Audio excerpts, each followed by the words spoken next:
اللہ تعالیٰ نے فرمایا کہ میں خوبصورت ہوں اور مجھے خوبصورت لوگ پسند ہیں۔ اب یہ بات کر کے سب سے پہلے تو میرے ذہن میں یہ آیا کہ اچھا جی، تو آپ نے یہ بدصورت لوگ کیوں بنائے؟ نہیں، تو معلوم یہ ہوا کہ اللہ نے جو سب کو بنایا ہے، تو اللہ تعالیٰ خود حسین ہے، خود جمیل ہے، تو اللہ تعالیٰ کو جمال پسند ہے، خوبصورتی پسند ہے، تو اللہ تعالیٰ نے تو کسی کو بدصورت نہیں بنایا ہوگا نا۔ تو ہماری نظر میں جو بدصورت ہیں وہ اللہ کی نظر میں بدصورت نہیں ہوں گے نا۔ تو پھر اللہ کا معیار حسن کا کیا ہے، خوبصورتی کا معیار کیا ہے اللہ کے نزدیک، یہ جاننا ہوگا نا۔ بہت سے لوگوں کے نزدیک معیار ہوتا ہے شہوت۔ میں ایسی بڑی بھونڈی سی بات کرتا ہوں، بہت سے لوگوں کو وہ عورتیں اچھی لگتی ہیں جن کے کپڑے کم ہوں، جسم کی نمائش کرتے ہوئے گزریں، ان کو دیکھ کے کہتے ہیں یہ بڑی حسین ہے۔ اور جن کے دلوں میں ایمان اور نور ہوتا ہے، ان کو وہ عورتیں زیادہ اچھی لگتی ہیں جنہوں نے اپنا وجود جو ہے ڈھکا ہوا ہو، ان کے اندر نور ہے، ایمان ہے۔ تو خوبصورتی کیا ہے، اس کا دار و مدار، انحصار آپ کے اندر کیا ہے اس پر ہے۔ کچھ لوگوں کو وہ عورتیں اچھی لگتی ہیں جو سادہ ہوں، نمود و نمائش نہ ہو، سر پر چادر اوڑھی ہوئی ہو، اپنے آپ کو ایک موڈسٹی سے کور کیا ہوا ہو۔ کچھ لوگوں کو ننگا پن پسند ہے، کچھ لوگوں کو پسند ہے کہ بڑی اس نے جو ہے نا فاؤنڈیشن کی سفیدی کی ہو۔ ایک ہوتا ہے میک اپ کرنا اور ایک ہوتا ہے وائٹ واش، سفیدی پونچھا لگا نہیں۔ کچھ لوگوں کو پسند ہے کہ میک اپ کیا ہو، آئی بروز بنائے گئے ہوں، پتہ نہیں کیا کیا لگایا ہوا ہو۔ کچھ لوگوں کو سادگی پسند ہے۔ اب یوسف علیہ الصلوۃ والسلام کو جو حسن عطا کیا وہ کون سا حسن تھا؟ اور پھر محمد رسول اللہ کو جو حسن عطا کیا وہ کون سا تھا جو نظر ہی نہیں آیا کسی کو؟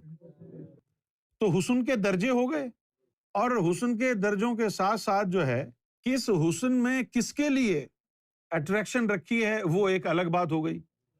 جیسے ہمارے ہندوستان اور پاکستان اور بنگلہ دیش، ہمارے جو پاکستان، ہندوستان، بنگلہ دیش کے جو لوگ ہیں، ان کو میں اکثر زبان میں کہتا ہوں یہ ہیں فوجی۔ ان کو گورا چٹا رنگ پسند ہے، کوئی گوری دیکھ لیں تو بیچارے گھوم جاتے۔ کچھ لوگوں کو پسند ہے کہ بالکل دبلی پتلی ہو، اور کچھ لوگوں کو پسند ہے کہ چبی ہو، موٹی تازی ہو، راؤنڈ فیس ہو، جس طرح عرب ہیں۔ تو ہر آدمی کی ڈیفینیشن خوبصورتی کی مختلف ہے۔ تو حسن یوسف پہ کٹی مصر میں انگشت زنا۔ زلیخا سے اس کی سہیلیوں نے پوچھا کہ بھائی ایسی یوسف میں کیا بات ہے جو تم اس پر فریفتہ ہو گئے؟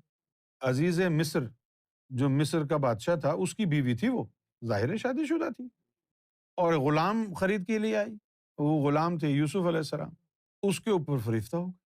تو اس کی سہیلیوں نے پوچھا کہ بھائی ایسی کیا خاص بات ہے یوسف میں جو تم اتنی فریفتہ ہو گئی ہو اس کے اوپر؟ پوری زبان میں بولے تو لٹو ہو گئی۔ تو اس نے، زلیخا نے کہا کہ بھائی میں تمہیں یوسف کے سامنے لے چلتی ہوں، تم خود دیکھ لو کہ کیا خاص بات ہے اس میں۔ تو اس نے یہ کہا کہ آنکھیں بند کر لو، بلائنڈ فولڈ باندھ دیا، اور کہا جب میں کہوں تو پھر ہٹانا، اور ان کے ہاتھوں میں ایک ایک سیب دے دیا اور چاقو دے دیا، اور کہا کہ جب بلائنڈ فولڈ ہٹاؤ اور یوسف کے چہرے کی طرف نظر پڑے تو یہ سیب کاٹنا۔ تو جب بلائنڈ فولڈ ہٹایا اور یوسف کا چہرہ نظر آیا تو اس وقت انہوں نے سیب کاٹنا تھا۔ تو وہ حسن یوسف میں مستغرق ہو گئیں، مصروف ہو گئیں، اور بجائے سیب کے انگلیاں کاٹ لیں۔ تو اب وہ تو زلیخا کی سہیلیاں تھیں، دنیا دار تھیں، کس نظر سے دیکھا ہوگا؟ شہوانی نظر سے۔ تو یوسف علیہ السلام کی خوبصورتی کیا خوبصورتی تھی؟ ایسے تو ہزاروں خوبصورت اس دنیا میں پھرتے ہیں، خوبصورتی تو محمد رسول اللہ کی تھی۔ حسن تو حسن مصطفیٰ تھا، مولا علی کا حسن تھا، گوہر شاہی کا حسن تھا، کہ جس کو دیکھ کے دل بے ہوش ہو جاتے ہیں، روحیں بے ہوش ہو جاتی ہیں۔ عام دنیا دار عورتوں نے اپنی انگلیاں کاٹی تھیں یوسف کو دیکھ کے۔ کسی شاعر نے کہا ہے، حسن یوسف پہ کٹی مصر میں انگشت زنا، اور سر کٹاتے ہیں تیرے نام پہ مردان عرب۔ حسن مختلف ہوتا ہے۔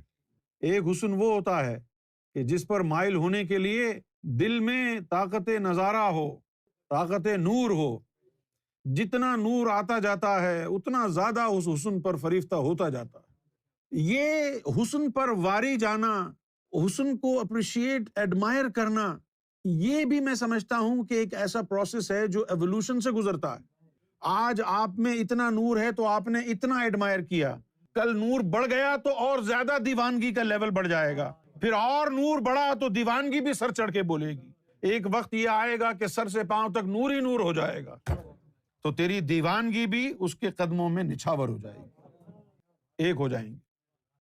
مجھے ایک روایت میں پتہ چلا کہ جب کربلا کے میدان میں حضرت امام عالی مقام امام حسین علیہ الصلوۃ والسلام کی جو شہادت کا وقت آیا، وہ کیسے آیا کہ اس وقت سیدنا امام حسین علیہ الصلوۃ والسلام جو ہے وہ سجدے میں تھے، اور اس سجدے میں وہ حسن الہی میں مستغرق ہو گئے۔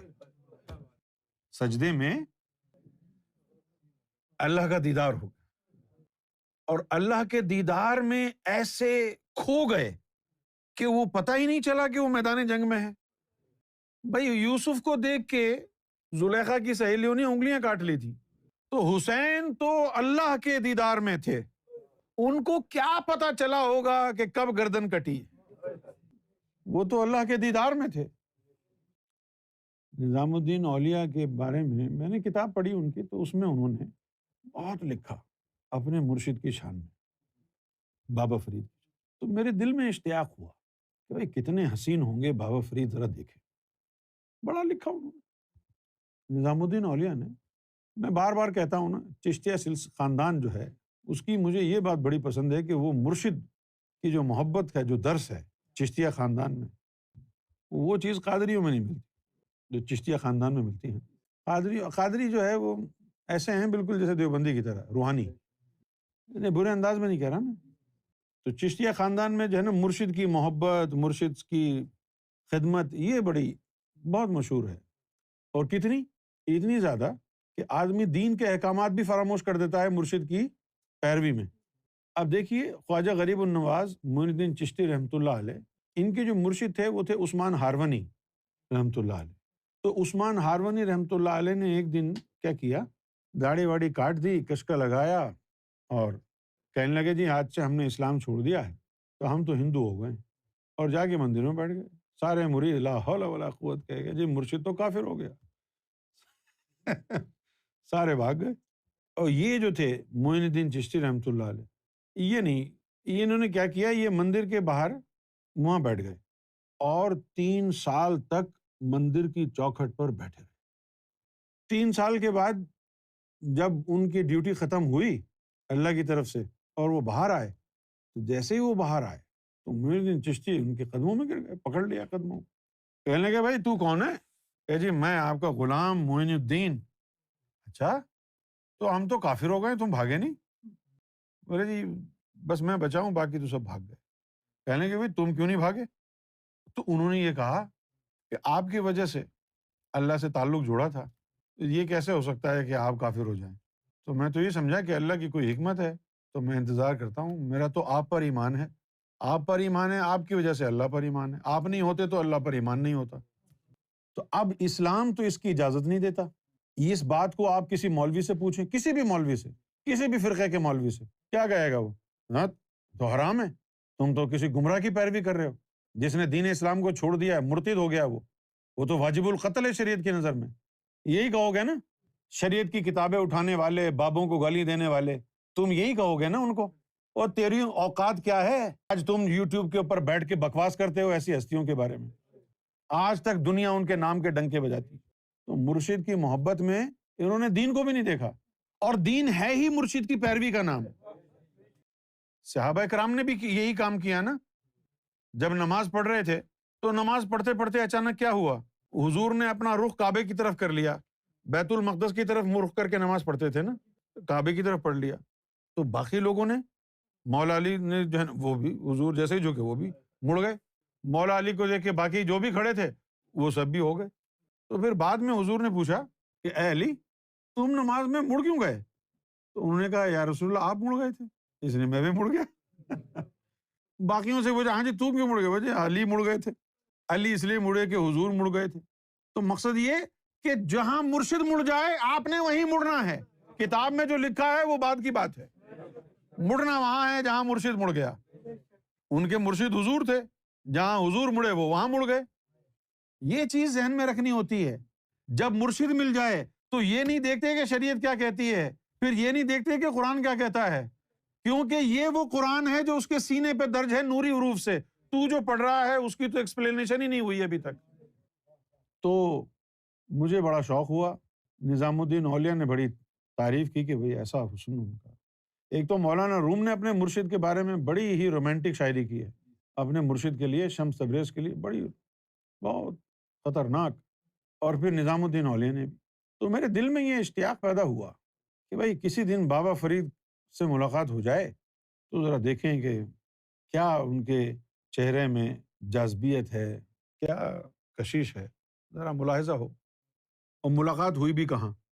ملاقات جو ہے ان سے ہوئی امام علی مقام امام حسین علیہ الصلوۃ والسلام کا جو روضہ مبارک ہے، وہاں باطنی طور پر جا رہے تھے، تو وہاں پہنچے تو وہاں ان کے دربان بن کے بابا فرید کھڑے ہوئے تھے، واللہ سفید انہوں نے لمبا کرتا پہنا ہوا اور بالکل گنجے اور سفید داڑھی، تو ان کے چہرے پر تو روب اور دبدبا اور ہیبت تھی۔ تو میں گھور گھور کے ان کو دیکھنے لگا، تو وہ مجھے کہنے لگے کہ اتنے گھور گھور کے کیوں دیکھ رہے ہو؟ میں نے کہا جی میں نے کتابوں میں پڑھا ہے کہ آپ کے مرید نظام الدین اولیاء نے بڑے آپ کے حسن کی تعریف کی، تو میں وہ حسن دیکھنا چاہ رہا ہوں۔ تو وہ کہنے لگے کہ تمہیں کیا نظر آیا؟ میں نے کہا کہ میں جمال تلاش کر رہا ہوں، مجھے صرف جلال نظر آ رہا ہے۔ تو وہ بہت مسکرائے، انہوں نے سینے سے لگایا اور پتہ ہے کیا کہا؟